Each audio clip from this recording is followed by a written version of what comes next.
So welcome back to Let's Talk About It with the one and only OG Loxy. So on this video, we will be talking about Rene Enriquez, a.k.a. a boxer, a federal informant that told on the Mexican Mafia, a prison gang that originally started in a youth center for young gang members, becoming one of the largest and most powerful gangs in California, and now scattered throughout the state, having full control over Hispanic Chernos and full control of Southern California. Main headquarters for the Mexican Mafia is located in Los Angeles, California. At least that's what law enforcement assumes. Their empire requires all members to pay taxes in any illegal activities, such as extortion, prostitution, sell of drugs, and even murder for pay. Their opposition or their number one enemy happens to be another Hispanic gang called N F Nuestra Familia, which has control over Northern California. Latino as the number 14, which represents the letter N, which is the 14th letter in the alphabet, but you can easily identify them by color, as well as Southern California for the color blue and Northern California for the color red, but we'll get more into details in the future. This video is about Rene Enriquez, as known as Boxer, and how he was able to manipulate others and expose the Mexican Mafia enterprise. The Mexican Mafia was once an organization where people would not ever admit to be part of, or that there was such a thing. Rene Enriquez turned on his so-called brothers and exposed the hidden truth, exposing history, rules, sacrifices that they must obey to hit list, potential targets, hidden codes in the mail, as well as phone calls in the correctional facility. He also testified against the Mexican Mafia, putting hundreds of gang members away. And by doing so well, we can actually say he's a free man now, from doing life in prison to being a free man that continues to expose his old affiliations, as well as breaking down how gang members work and operate. What's my opinion on his situation?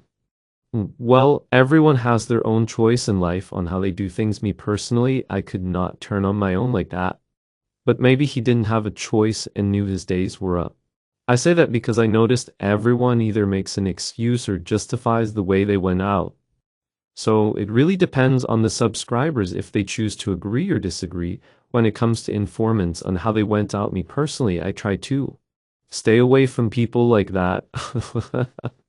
That weren't alley tales, but in these last year, I noticed plenty of informants come out to light, to the point where they're not hiding no more. You can see them all over social media explaining or justifying the way they went out, like I said this and that.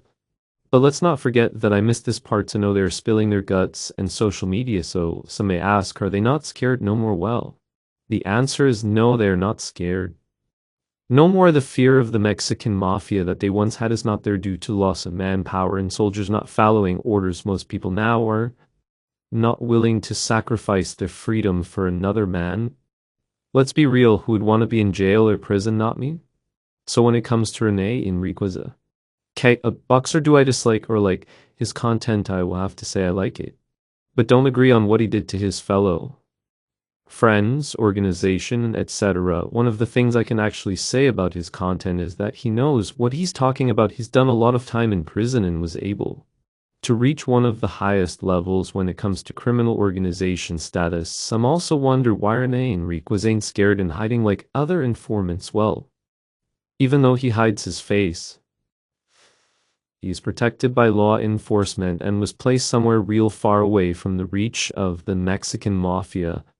That's something that a lot of informants that are on social media have done as well, and that's why you see the courage they have now to speak up against these organizations.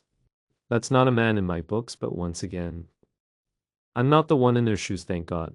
I would hate to be labeled an informant or put on a priority hit list, even if I know that they'll never get to me. So for the ones that are wondering, what's the Mexican Mafia's next move? Well, it's to continue to listen to Boxer podcast, where he continues to expose and tell war stories about his past. So with that being said, I would like to thank all my subscribers for the love and support, and if you want to continue to show love, make sure you hit the like button as well as to share with others. Don't forget about that notification bell for upcoming videos. Until next time, your host OG Loxy.